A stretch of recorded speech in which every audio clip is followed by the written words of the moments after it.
My dear students, lecture 58 का जो part बीच में रह गया तो वहीं से स्टार्ट कर रहे हैं।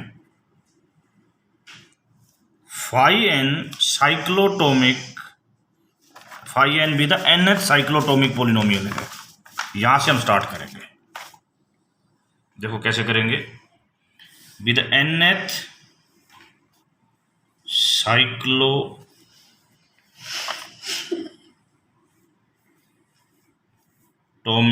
पोलिनोमियल। ये n साइक्लोटोमिक पोलिनोमियल होती कैसी है मैंने बता भी रखा है आपको। ये ऐसी होती है।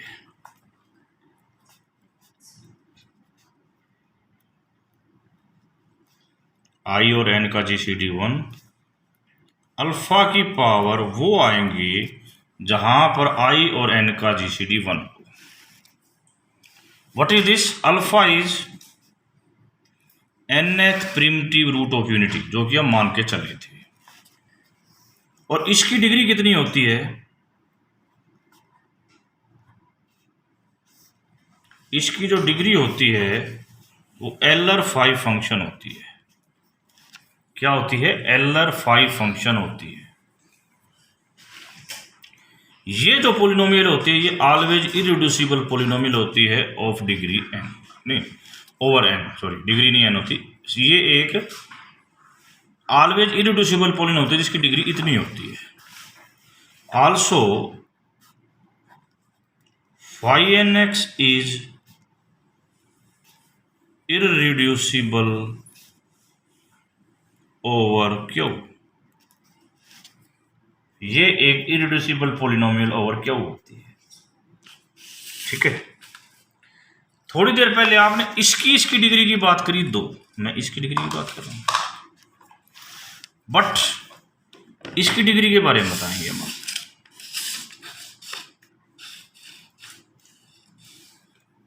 ये क्यू की एक्सटेंशन है। इसकी डिग्री इस अल्फा की मिनिमल पोलिनोमियल के इक्वल होगी। अल्फा की मिनिमल पोलिनोमियल ये है, is equal to degree of minimal polynomial of alpha over Q.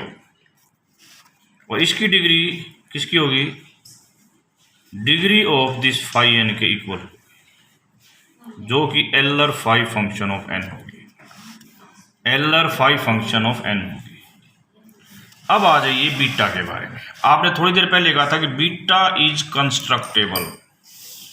Beta is constructible since beta is constructible. तो ये जो एक्सटेंशन बनेगी क्यू बीटा ओवर क्यू, इसकी डिग्री 2 k होगी। इसकी डिग्री 2 k होगी। यदि हम टावर रूल लगाने की बात करें इस एक्सटेंशन पे तो वो ये बनेगा।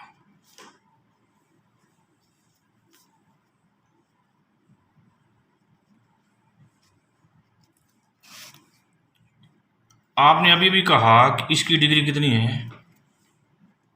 2 k।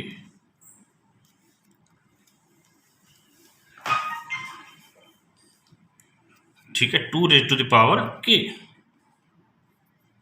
इसकी डिग्री कितनी है?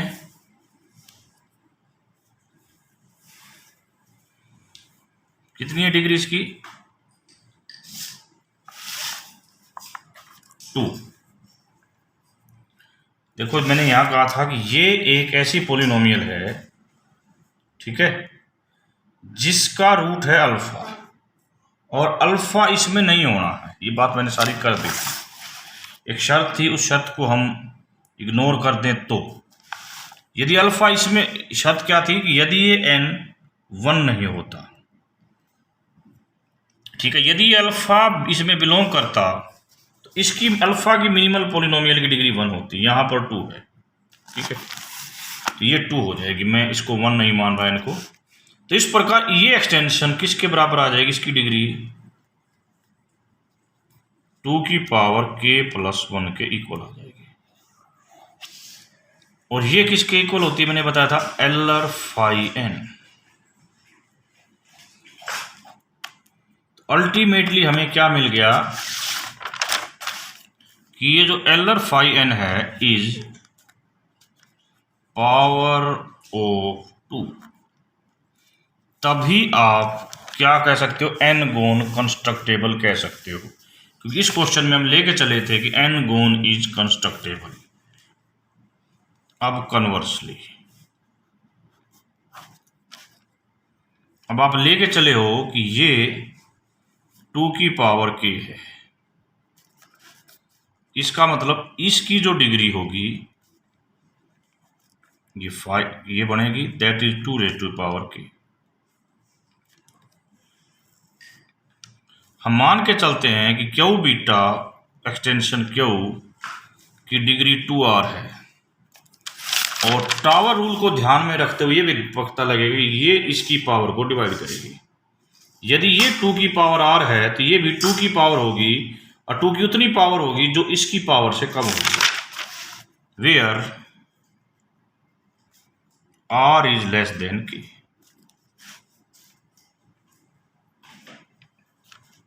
ठीक है, नेक्स्ट। नाउ ये एक्सटेंशन कैसी एक्सटेंशन होगी, आपने पढ़ा भी था गैल्वा थ्योरी में कि दिस एक्सटेंशन, इस प्रकार की जो एक्सटेंशन जहां पर ये क्या हो, ये आपका NF प्रिमिटिव रूट हो, तो ये एक्सटेंशन एक गैलियोज एक्सटेंशन होगी, और उसकी degree 2 raise to power k होगी, उसकी degree 2 raise to power k होगी। क्यू अल्फा ओवर क्यू जो होती है इज द, दूसरी बात करो, minimal splitting field of Q of F X. इस पोलिनोमियल की मिनिमम स्प्लिटिंग फील्ड होती है over Q.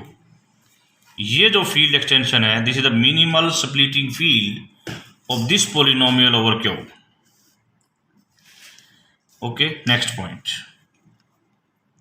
The roots of F X are distinct as F dash X क्या बनेगा, ये बनेगा, और ये आइडेंटिकली जीरो नहीं होगा, क्योंकि यहां पर करेक्टरिस्टिक जो क्यू की करेक्टरिस्टिक है वो जीरो है।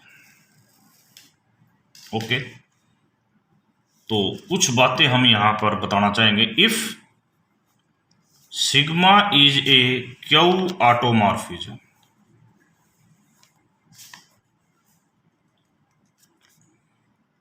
ऑफ क्यू अल्फा, यानी कि सिग्मा को यहां से लिया गया है,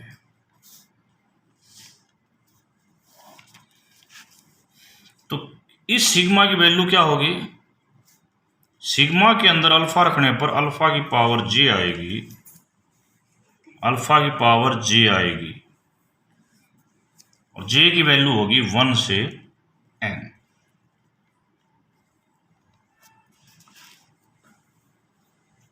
j की वैल्यू होगी 1 से n। It is denoted by g। इस ग्रुप का नाम रख दो g। ओके, अब सबसे पहली बात तो हम ये कहेंगे कि ये गैल्वा ग्रुप एबिलियन ग्रुप है। एक तो आपने सिग्मा जे डिफाइन किया, जिसको इसको ना सिग्मा जे का नाम दे दिया, एक आपने सिग्मा आई डिफाइन किया, तो सिग्मा आई सिग्मा जे अल्फा क्या होगा, सिग्मा आई अल्फा की पावर जे। ठीक है, इसका मतलब फिर पावर ऑफ हो जाएगी, तो टोटल पावर आएगी आई जे।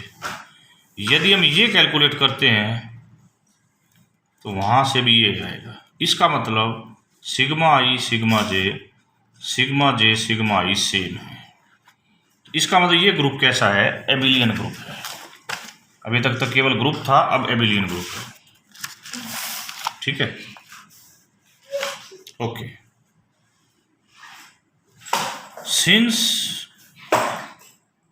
ये एक गैलियो एक्सटेंशन है, सो और ये कैसी है, देखो ये इससे बड़ी, ये इससे बड़ी है, तो इसका मतलब ये जो यहां से जो एक्सटेंशन बनेगी वो भी गैलियो बन जाएगी, यहां से जो एक्सटेंशन बनेगी वो भी गैलियो बन जाएगी। ठीक है, अब एक नया ग्रुप बनाया, ये ग्रुप,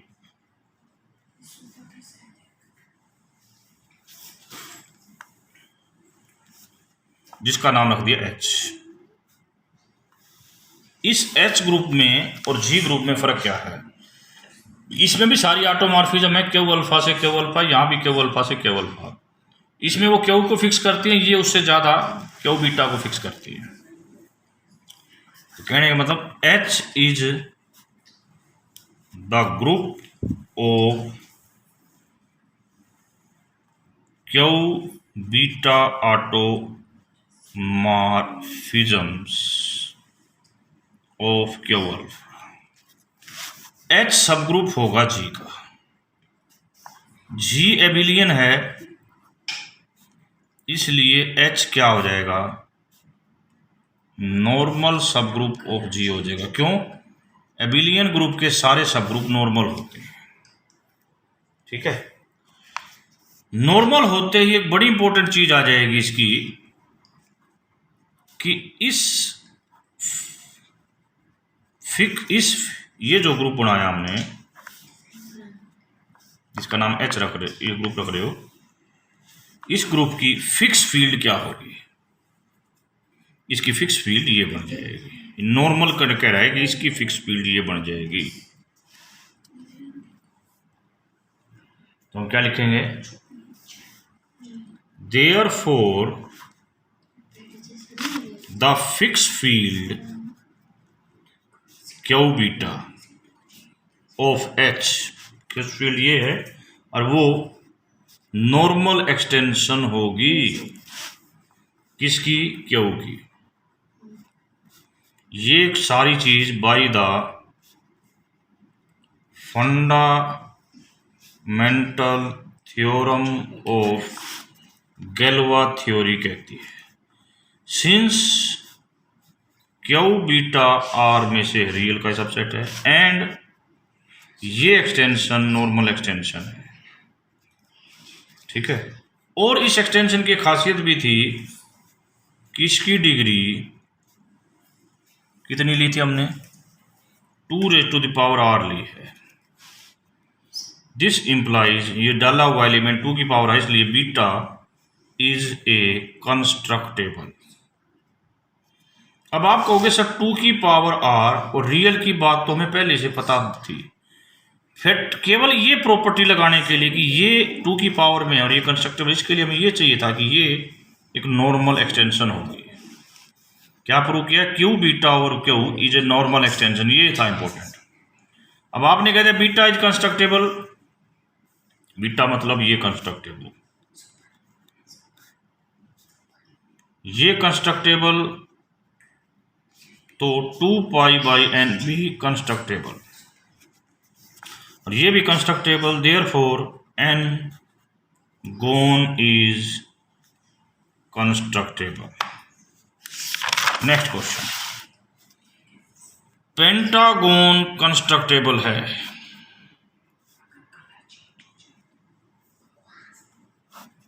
पेंटागोन मतलब n इज इक्वल टू 5, 5 5 4 होता है, 2 की पावर 2, यस। नेक्स्ट, 60 गोन कंस्ट्रक्टेबल है या नहीं है, n 60, 60 को कैसे लिखोगे आप, 2 की पावर 2, 3 की पावर 1, 5 की पावर 1, इसका 5n निकालो, इसका 5 2, इसका भी 5 2 और इसका 5 4, 2 की पावर 4, यस कंस्ट्रक्टेबल। नेक्स्ट क्वेश्चन, हमने इस कंसेप्ट को यूज करना है। यदि ये कंसेप्ट आपको निकाल के देखना है तो फर्स्ट ईयर में जाना पड़ेगा, फर्स्ट ईयर में आपने ये तो कंसेप्ट प्रूव किया हुआ है।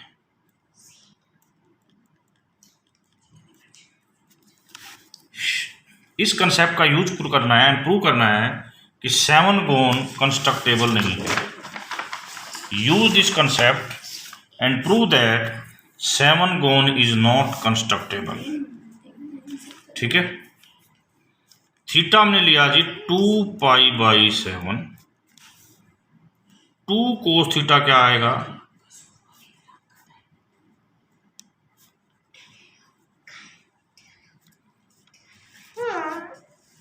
ठीक है, ये आएगा जी।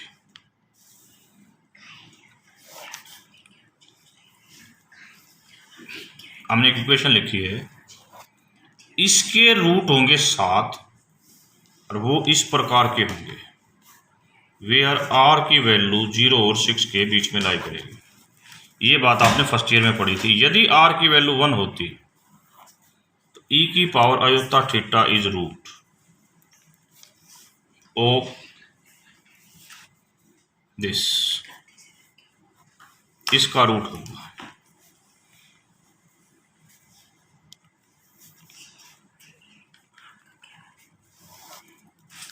ठीक है, ओके।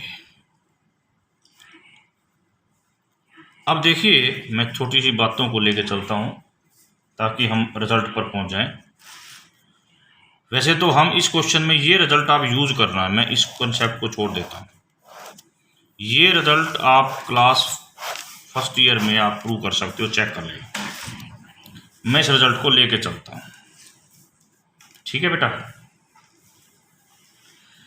ये रिजल्ट कैसे लेके चलना है वो देख लीजिए। ये वैसे तो फैक्ट यूज करना है हमने। 8 cos cube theta 4 cos square theta minus 4 cos theta minus 1 equal to 0। हम 2 कोस थीटा को x मान ले तो एफ एक्स क्या आएगा हमारा, x cube plus x square minus 2x minus 1। ये पोलिनोमियल है ओवर क्यूब, जिसका सॉल्यूशन होगा जी 2 कोस थीटा। इसका सॉल्यूशन क्या होगा, 2 कोस थीटा। अब थीटा की वैल्यू यदि हम इस चीज को यूज करते हुए लें तो थीटा की वैल्यू हम ले सकते हैं 2π/7। तो यानी कि 2 कोस 2π/7 इसका रूट है, इसका रूट है। और ये एक पॉलिनोमियल जो है ना इररिड्यूसिबल है over cube. F x is a irreducible polynomial over cube. इसका ये रियल रूट है। इस एक्सटेंशन की डिग्री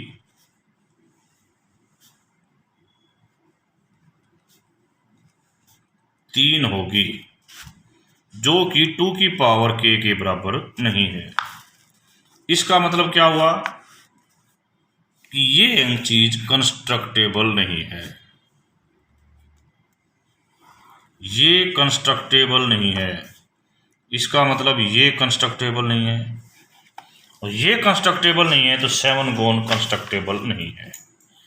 मेन टारगेट है कि 7 गोन कब कंस्ट्रक्टेबल होता है, इसको लेके हम ये क्वेश्चंस कर रहे थे। ठीक है बेटा, अब हमारा इसमें एक ही पॉइंट बचा है, how we can use the format numbers in these types of questions. We will discuss that in the next class.